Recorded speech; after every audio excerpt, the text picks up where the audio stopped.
Olá, hoje é o quarto vídeo da série Psicanálise e Quarentena e hoje eu gostaria de falar sobre a doença do pensamento. Você já ouviu escutar sobre isso? É o que a gente chama de neurose obsessiva. São aquelas pessoas que sofrem no pensamento, com o pensamento sempre acelerado, tentando controlar, antecipar situações, ficam pensando o tempo todo nisso e sofrem. Eu acho importante a gente entender o que é neurose. A neurose, ela se forma a partir de um afeto que é separado da sua representação. E diferentemente do que a gente entende por afeto, para a psicanálise, afetos são os estímulos externos que vão nos afetar, né? Como nós experimentamos e somos afetados por isso.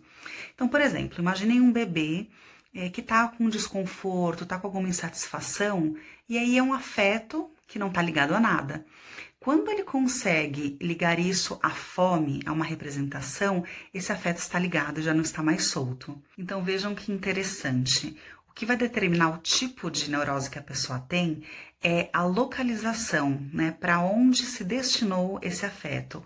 Então, o afeto que se desloca para o pensamento vai gerar a neurose obsessiva, aquela pessoa que sofre nos pensamentos, como eu falei.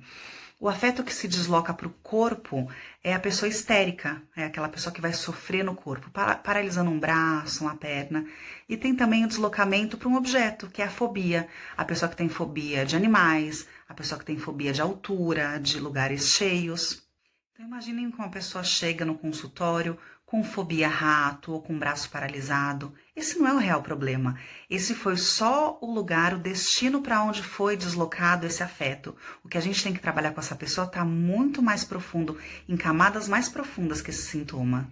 Então vamos entrar efetivamente no tema de hoje, que é a neurose obsessiva. Vamos pensar um pouquinho qual é o perfil, quais são os traços de um neurótico obsessivo. A gente pode citar, em primeiro lugar, as repetições, né? São os rituais que essa pessoa vai criando, de lavar a mão, de trancar tantas vezes a porta. Isso são os mais óbvios, tá? Mas a gente vai ver que a neurose obsessiva aparece disfarçada em muitos comportamentos que a gente tem.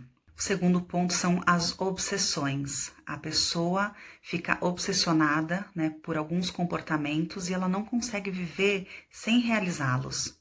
Outro traço importante é aquela pessoa que busca controlar todas as situações da vida. E a gente sabe que o controle é uma ilusão, mas por meio do pensamento, de como ela consegue planejar, prever, e aquele pensamento acelerado que não para, ela tem a ilusão de conseguir controlar algo. E ela chega ao ponto de sentir prazer no pensamento. Então, estar pensando, estar sempre planejando, chega a dar prazer. Um pseudo prazer, né? Porque no fundo essa pessoa que tem tantos rituais, que tem tanta necessidade de controlar, ela sofre com isso. Então a gente pode dar um exemplo que eu acho que representa bem o que a gente está vivendo agora. Imaginem uma pessoa que tem obsessão por limpeza. O que quer se realizar naquela pessoa não é a limpeza em si. Isso foi só a representação que esse afeto que estava solto encontrou e faz com que a pessoa reduza a sua vida, vive em função disso. Então, o que acontece agora na quarentena? É claro que existe uma ameaça real, que a gente precisa se proteger, seguir todas essas medidas protetivas para que a gente cuide da nossa saúde, mas como que isso fica para o neurótico obsessivo, aquela pessoa que já tinha essas questões da limpeza, do controle. Então, imagina que agora ela vai pegar algum objeto e vai higienizar esse objeto várias vezes, né? Ela vai ficar em função disso. Sabe aquela pessoa que fica em função de limpar a casa? Outro dia, falando com uma amiga minha, ela dizia que ela ia receber as encomendas na portaria, ela parecia que ela era um astronauta, de tanta proteção que ela coloca. O que é isso, no fundo?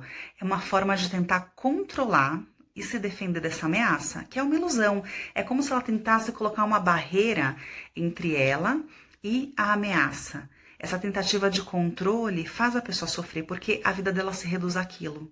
Outro traço que o neurótico obsessivo pode apresentar é a racionalização. O que é isso? É a tentativa dele de tornar coerente algo que para ele não tem coerência. E essa falta de coerência é insuportável. Então, é a pessoa que fica assistindo agora na quarentena todas as notícias, todas as matérias, está na televisão, está no celular, tentando acompanhar tudo, porque isso dá uma pseudo-sensação de calma, de tranquilidade, no sentido dela achar que ela está controlando alguma coisa, que é, de novo, uma ilusão, porque como que isso vai dar conta de uma situação tão adversa como a que a gente está vivendo? A racionalização é um mecanismo de defesa que a pessoa vai tentar colocar tudo dentro de um raciocínio lógico para explicar situações, sentimentos e comportamentos que para ela são inaceitáveis. Aí dessa forma fica mais digerível, né? Como se ela conseguisse dar conta por meio disso.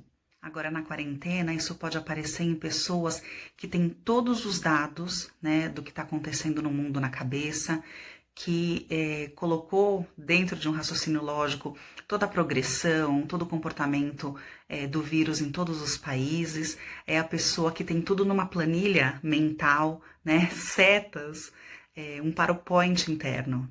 E tudo isso que a gente comenta aqui não é uma crítica, é justamente a forma como a pessoa está dando conta de viver. É o mecanismo, é a dinâmica psíquica dessa pessoa. Ela conseguiu viver as dificuldades, as angústias, esses afetos por meio do pensamento. É para lá que foi deslocado. Eu acho que a gente pode pensar num exemplo, para ficar mais claro, de como a pessoa que racionaliza pode sofrer, né, nesse período de quarentena.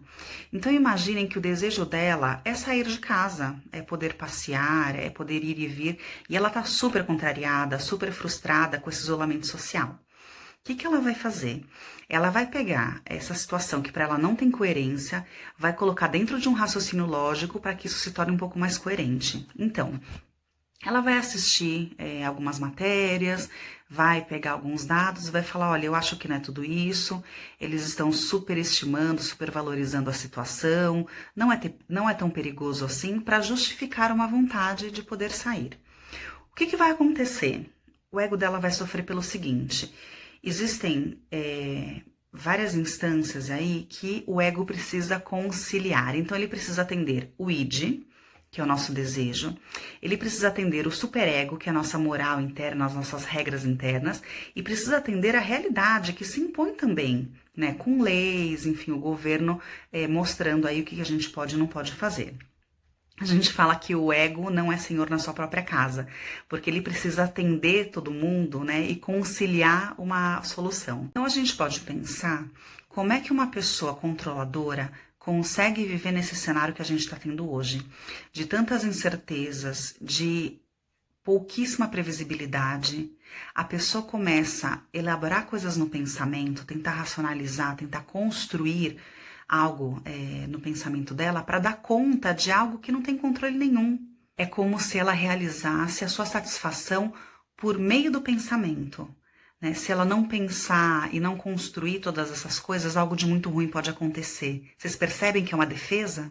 O neurótico obsessivo acredita que as repetições, esse pensamento que tenta dar conta de tudo, o controle, são coisas boas, porque ele estruturou a sua vida toda em função disso, né? E sobre essa plataforma. Como é possível ele viver e lidar com a vida de uma forma diferente? Algo que desestrutura ele. Só que no fundo todo esse mecanismo faz com que ele sofra muito. Então qual que é a proposta da análise? É chegar à origem daquele afeto, né? Qual que é esse afeto que precisa se realizar, né? E que encontrou como destino as ideias, uma ideia substitutiva, que faz a pessoa sofrer no pensamento. Então a gente faz um trabalho de desmembrando, né, de ir conhecendo a história dessa pessoa para chegar na origem, para ver o que foi que causou tudo isso, que faz com que ele se comporte assim hoje. Em última instância, qual que é o perigo da neurose obsessiva? A pessoa fica nessas repetições, nessas compulsões e nessas obsessões e reduz a vida dela àquilo, né? A controlar as situações, a rituais, a repetições, e ela para de se relacionar, sabe a pessoa que começa a se fechar nela, né, nesses rituais e nessa forma exclusiva de vida? Então a pessoa, o ser humano foi feito para as relações, né, para ir para fora, para se relacionar. É por isso que a gente deve olhar com atenção e cuidar disso também.